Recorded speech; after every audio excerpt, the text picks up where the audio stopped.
Bonjour, alors on va commencer effectivement par un sujet data visualisation. Donc aujourd'hui de quoi on va parler? D'une data vis qui est un peu plus poussée que celle dont tout le monde a un peu l'habitude. Donc on va pas se consacrer à un pie chart ou un bar chart, on va pas se consacrer simplement à quelque chose où on a juste des proportions qu'on peut afficher en fonction d'une catégorie, mais plus quelque chose où on va avoir des notions de déplacement, de flux. Donc un Sankey, à quoi ça ressemble? Ça ressemble à ça. Donc vous avez pu le voir passer potentiellement sur les réseaux. Voici un Sankey qui représente les revenus d'Amazon et ce qu'il en fait. Donc est-ce que c'est un Sankey? C'est un graphique avec des choses qui vont d'un point A à un point B. Donc ici, c'est des revenus d'Amazon, d'où ils proviennent, ce qu'ils vont en faire, ce qui est du profit, ce que ça va leur coûter juste d'opérer, et ce que ça devient après. Donc quand je vais parler des Sankey après, je vais faire une petite comparaison technique. Dans l'idée, ce qu'il faut retenir, c'est que ce que j'appelle un nœud, c'est un état sur le graphique. Un flow, c'est quand on a un flux, enfin c'est quand on a quelque chose qui se déplace d'un point A à un point B.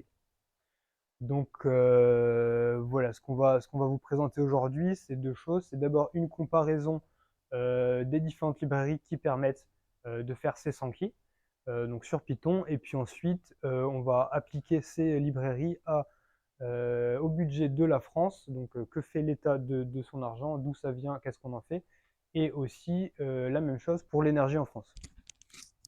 Donc dans l'idée, voilà, on a comparé 5 librairies principales de Sankey sur Python, donc Plotly, Flowweaver, Holoview, SpySankey, Matplotlib, sur un certain nombre de critères que vous pouvez voir à gauche qui sont assez intéressants quand on a besoin de représenter ces flux. Donc vous le verrez, on a entre guillemets un gagnant qui se dégage clairement. Alors tout d'abord au niveau des flux, donc comme je vous le dis avant, un flux c'est un déplacement d'un point A à un point B. On peut voir qu'on a certaines librairies qui permettent d'en faire autant qu'on veut, donc on peut avoir un graphique avec de la profondeur, on peut représenter vraiment en continu des déplacements de matière ou d'êtres humains ou de n'importe quoi. C'est le cas de Plotly, Flowweaver et Matplotlib. Par contre, on a d'autres librairies où c'est beaucoup plus limité, on peut aller que d'un point A à un point B, donc Holoview et PySankey, qui vont vite être limités. Au niveau de l'interactivité, on a Plotly et Holoview qui se démarquent. On peut bouger les nœuds, on peut un peu ajuster les graphiques qui sont présentés au début, alors que pour les trois autres librairies, le graphique est fixe, donc on ne va pas pouvoir arranger les choses. Pour ce qui est de l'interactivité au niveau du passage de souris, donc on peut afficher des informations supplémentaires avec Plotly et Holoview, alors que ce n'est pas le cas des suivants. Au niveau des nœuds, on peut voir que pour 4 premières librairies, donc toutes sauf Matplotlib, on va plutôt partir des nœuds pour définir le Sankey, alors pour Matplotlib, ce sera plutôt au niveau des flux qu'on va les définir, donc un flux qui s'embrique sur un autre. Et pour ce qui est de la personnalisation, encore une fois, on a Plotly qui vient devant avec une grande personnalisation, alors que pour les autres, c'est plus limité. Donc ergonomiquement, ça va vite être plus facile de faire quelque chose avec Plotly qu'avec ces autres librairies. C'est pour ça qu'on est parti là-dessus pour les graphiques qu'on va vous présenter juste après. Donc premièrement, on va vous présenter un peu ce qui est du budget en France. Donc on a regroupé deux sources d'informations qui viennent du site du gouvernement, mais sur deux pages différentes. Donc d'un côté, d'où vient le budget en France, et de l'autre côté, où est-ce qu'il est attribué au niveau des différents ministères. On a regroupé ces deux informations dans un unique jeu de données pour faire un petit graphique. Donc dans l'idée, voilà un peu ce que peut représenter un graphique simplifié du budget et des dépenses en France. Donc la principale source de revenus, ça va être les recettes fiscales, donc tout ce qui est vos impôts, ce qui est la TVA, ce genre de choses. On a aussi des dividendes, donc les entreprises pour lesquelles l'État a des parts vont reverser une part de leurs bénéfices. Et on a des fonds de concours, donc il y a des personnes ou des personnes physiques ou morales qui peuvent participer au budget de l'État. Là-dessus, on va avoir des prélèvements au profit de l'UE et des collectivités, et chaque année, un accroissement du déficit, enfin, un accroissement de la dette à travers du déficit de la France. Et donc au final, on a à peu près un budget de 400 millions. Alors là, les chiffres dont je vous parle, c'était pour l'année 2021, les chiffres milliards, effectivement. Pour l'année 2021, on n'avait pas encore les chiffres pour les années ultérieures quand on a fait ce projet. Et au niveau de la répartition de ce budget, alors ça va se diviser entre tous les différents ministères que vous pouvez voir là. On a fait le choix de regrouper tous les ministères qui avaient, entre guillemets, peu de budget comparé aux autres, dans une unique catégorie autres ministères. Mais sinon, vous pouvez voir ce qui se passe. Alors, le principal source de dépenses de l'État, c'est l'économie et la finance, donc c'est tout ce qui est compétitivité de l'État, charge de la dette, ce genre de choses. Ensuite, on a le ministre de l'Enseignement, Jeunesse, Sport. Alors, en réalité, c'est principalement l'enseignement qui va prendre ce budget. Pour les sports, c'est une part minime de tout ça, de ces 76 milliards. On a le ministère des Armées, donc avec équiper et entraîner l'armée, la transition écologique, donc tout ce qui est au niveau des logements, des projets dans tout ça. On a tous les autres ministères à hauteur de 40 milliards, donc c'est tout ce qui est ministère de la mer et autres ministères entre guillemets un peu moins prépondérants là-dedans. Les services du Premier ministre, alors c'est pas le Premier ministre qui a un salaire de 31 milliards, en réalité il est affecté à tout un tas de services de missions comme la gestion des handicaps, l'égalité homme-femme, les victimes de guerre, ce genre de choses. Donc il y a beaucoup de choses qui peuvent rentrer là-dedans. Le ministère de l'Intérieur, donc tout ce qui est préparation au niveau des gendarmes, la police, le ministère de la Recherche, comme son nom l'indique, la santé et la justice. Donc voilà un peu comment est réparti l'argent que gagne l'État et comment il l'utilise en 2021.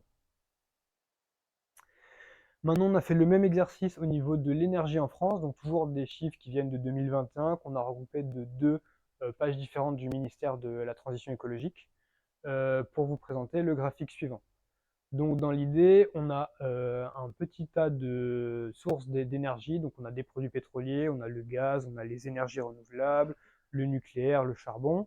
La plupart de ces énergies, on va les utiliser au travers de centrales électriques, où malheureusement on a d'assez grosses pertes. Donc il y a environ 2/3 de la production qui est perdue sous forme de chaleur.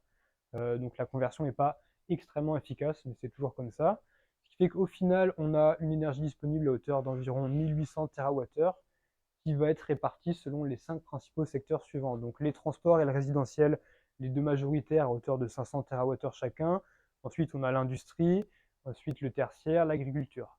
Alors pour ce qui est de la répartition selon ces différents secteurs, on aurait pu l'afficher ici, on ne l'a pas fait, on a préféré regrouper l'énergie en juste énergie. Mais globalement, pour ce qui est du résidentiel, du tertiaire, c'est principalement de l'électricité. Pour ce qui est des transports et de l'agriculture, on est plutôt sur des produits pétroliers. Et pour l'industrie, c'est un peu des deux.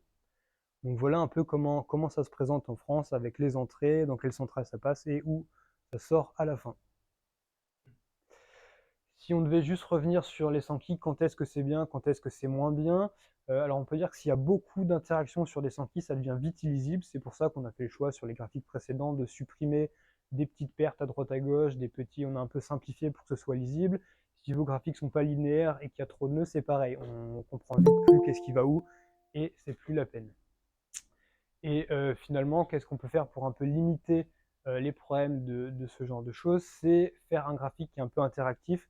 Donc avec des librairies comme Dash, on peut définir plusieurs niveaux de Sankey et passer de l'un à l'autre pour zoomer entre guillemets sur les parties qui nous intéressent.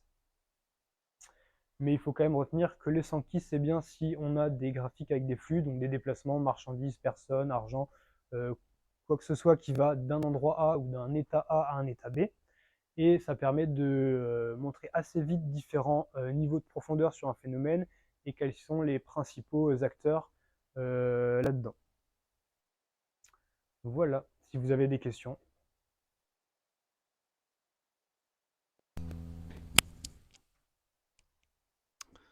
J'ai une question par rapport aux affichages. Là, tu nous montres des Sankey qui sont, je trouve, très visuels et très beaux. Est-ce que c'est à ce niveau-là quand on les crée là, avec Plotly? Alors non, Plotly, tout ce qu'il va faire, c'est le graphique en lui-même. Éventuellement, il peut vous mettre des petits titres et des légendes, mais ça va pas être évident de faire tout ça d'un coup sur Python. Ce qui a été fait ici, c'est qu'on a sélectionné uniquement le graphique, on a coupé les titres, etc. Et on les a rajoutés après avec des couleurs qui matchent pour que ce soit plus esthétique. Mais dans l'idée, non, Plotly, ce qu'il va vous faire, c'est vous mettre des titres un peu à droite à gauche, et ça, c'est un peu dommage. Mais il est très bien pour le graphique en lui-même, ça devient très visuel, c'est très esthétique et très personnalisable. Merci.